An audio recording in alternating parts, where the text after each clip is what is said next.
All right, we are tracking the latest developments regarding the war in West Asia, and Iran's Revolutionary Guard Corps has stated that they have struck US bases in Bahrain, in Kuwait and Jordan in the early hours of Wednesday, which is June the 10th, 2026. This has claimed 21 American targets were hit and 4 have been destroyed. Now, IRGC naval forces also launched drones on the US 5th Fleet headquarters at 2:30 a.m. local time, triggering missile sirens. Long-range missiles struck the Mufak Salty Air Base near Al-Zakra in Jordan, where the IRGC has claimed that it destroyed F-35 hangars and a command and control center. While drones also targeted the Ali Al-Salem Air Base in Kuwait, with the Kuwaiti air defenses engaging. The Iranian retaliation followed US strikes on Tuesday evening on Iranian air defense, ground control and surveillance radar sites near the Strait of Hormuz, which CENTCOM called a proportional response to unjustified Iranian aggression.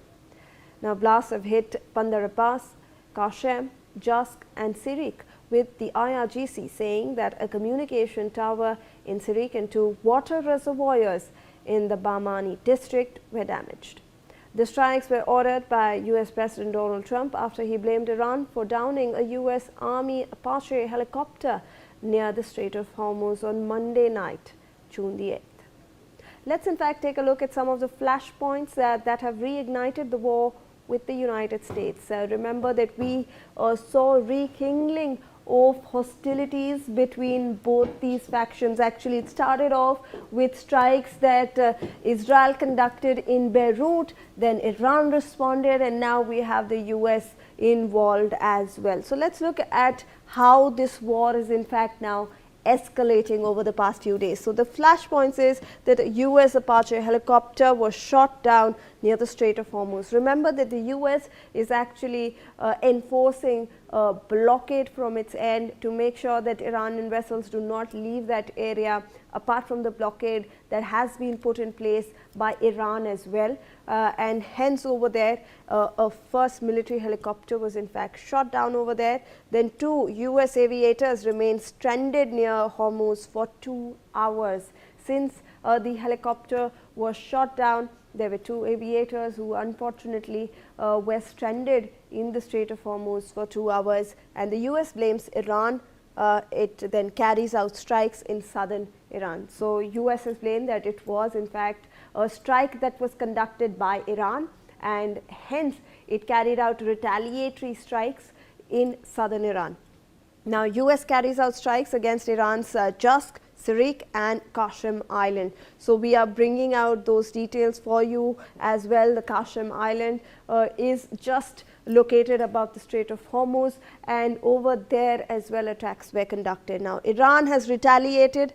It struck the US 5th Fleet in Bahrain, which is over there in that conflict zone as well. So they have also retaliated, and Iran then also targets Kuwait, Jordan in response to the US strike. So Iran in the end is now expanding its scope of operations. Kuwait is now being targeted. Jordan is also being targeted after these strikes. Let's in fact take these developments further and get in a word from Mr. Syed Afiq Zaidi, who's a researcher from the Al Mustafa University in Iran, and he is joining us live from Qom in Iran. Thank you so much, sir, for taking out your time and for speaking to NewsX. We appreciate it. Mr. Zaidi, I want to first understand from you, how is Iran actually looking at these renewed hostilities at a time when the world was waiting for negotiations to break through? Bismillahirrahmanirrahim. Well, actually, the war has continued in a kind of cold phase since the 8th of April, when full-scale hostilities ceased. And what Iran is seeking is an agreement and a deal with America that reflects realities on the ground. And the reality on the ground is that during that 39-day hot war period, America not only failed to achieve its objectives, but was defeated and had many of its military assets and bases in this region destroyed by Iran and by Iran's allies. Yet, America refuses to enter into a kind of a negotiation which would reflect this reality and would allow it to leave this region militarily. This is quite interesting because America has been defeated in Afghanistan. Years ago, it was defeated in Vietnam. In 2025, it lost to the Ansarullah of Yemen. In all these instances, America entered into an agreement, negotiated, accepted its defeat, and left that region. But this particular defeat is very different. In this particular defeat, America and the Zionist lobby that has deep infiltration in the American establishment, they understand that the costs of this defeat will be enormous. The cost of this defeat may actually be the toppling of America from its superpower status. And that's why, despite military defeat on the ground, there is this immense and very dangerous reluctance to accept it, negotiate, and then move on. Which is why you're seeing this situation, these flare-ups, as you call them. However, each flare-up is ending with a further weakening of the American and the Israeli position in the region, and a further strengthening of the Iranian position. Just last night's flare-up, for example, we have America claiming that a helicopter is shot down. Iran denies having shot down that helicopter. And then using that news of the helicopter as a pretext, the USA goes on to attack certain civilian or mildly important targets in the southern coastal region of Iran. Iran, it's quite interesting, responds disproportionately by targeting strategic military assets, American assets based in 3 different countries, in Kuwait and Bahrain, which get pounded regularly, and American assets in those countries get pounded regularly by Iran, but also notably in Jordan. The assets there have not been damaged and destroyed so much in the previous flare-ups by Iran. They are very critical because they are placed right next to occupied Palestine, right next to Israel, and play a critical role in defending Israel from Iranian missiles. Those have been targeted as well. So you see that with each flare-up, firstly, these flare-ups are happening because America is having this great difficulty in accepting its military defeat. And it's understandable because acceptance of this military defeat means the end of American global superpower status.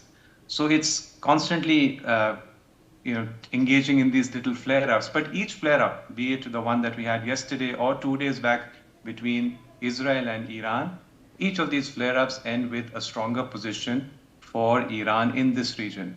Let's see how long this continues. Right. Maybe because Mr. Zaidi, Mr. Zaidi, I want to understand from your perspective, how long do you think that Iran can also sustain this war?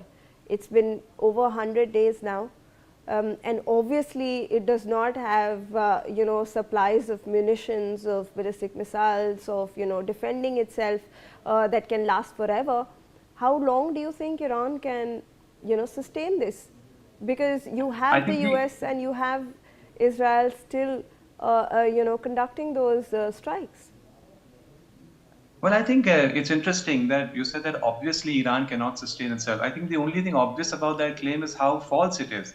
Iran has shown that it has immense obviously production you can't sustain and it war forever, sir. Mr. Zaidi, obviously you can't sustain something forever because you need to make sure that the supply chains are in place. You can't keep making munitions.